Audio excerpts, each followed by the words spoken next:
Good day and welcome back to another DBZ Dokkan Battle video. In this video we're going to take a look at the new April Fool's event that has come out on DBZ Dokkan Battle. It's a pretty straightforward one, so it's not anything too crazy. You should have got a copy of Goku as a login reward or just as a reward in general from the April Fool's event.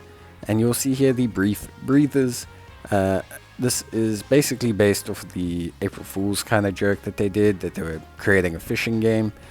The bonus category is Bond the Parent and Child, but Goku's drop rate seems pretty decent anyway. The missions tied to the event are also incredibly straightforward, basically, meaning that you just simply have to complete the stage 10 times. So it's a very simple process.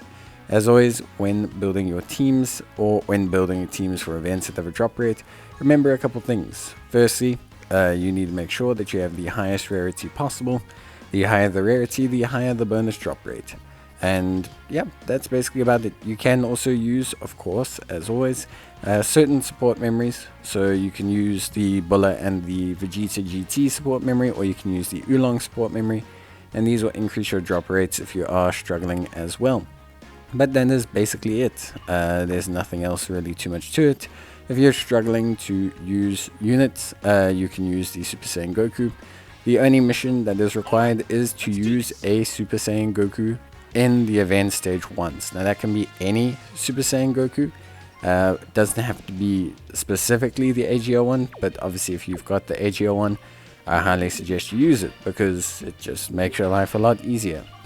Goku doesn't have a Dokkan Awakening right now. Goku doesn't have a Dokkan Awakening at all. He will be getting one later on, very much like Bulma.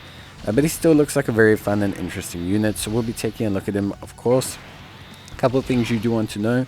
You want to farm 9 copies of him to max out as SA, and you're going to want to farm 4 copies of him to max out his hidden potential. But one thing you are going to want to consider is just farming a whole bunch of copies of him in general. This guy is an SSR, so he's an automatic 50% chance to increase the SA of pretty much any Super Saiyan Goku.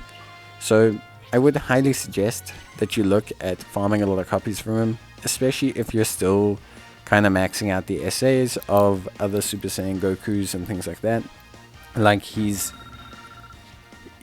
very good, like he's really solid. So I would highly suggest doing this. It just will probably help you out.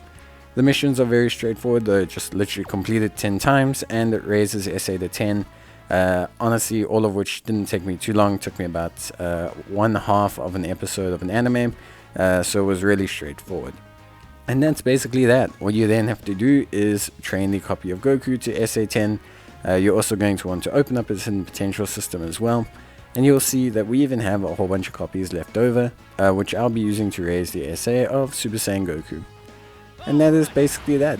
You don't need Goku for any of the Extreme Z areas or anything, but you do get a really kick-ass title from finishing this and finishing the missions. So that's always something really cool. At least from my perspective, that's always something that I found to be really cool. Personally, I think it's great, and I think it's awesome always to get like these really interesting April Fool's units. Goku being in his drip swag is also really awesome. So yeah, and I think everyone likes this Goku's outfit from this kind of period in the Cell Saga. So yeah, I think it's pretty cool. The wallpaper you get just from logging in, that's not something like from the event itself, but the title that you get is from the event itself. So you're going to want to get that, and that's just from completing all these missions, so pretty straightforward. But yeah, once you've done that, you're basically sorted. All you have to do then is go to your profile and you can set yourself the cool Master Angler title, which I believe is under events. So if you go to the events tab, I believe it will be there. You can see me struggling to find it at first, and then I sorted by acquired, and then I managed to find it. So yeah, but it is under the events tab. It's pretty cool, and I think it's probably one of the better titles that they've made. I think it's really cool. I hope they start to make slightly more elaborate, cooler looking titles like this, because it's always a lot of fun. It creates an incentive to see the profile. That's it from me. See you guys next time. Bye.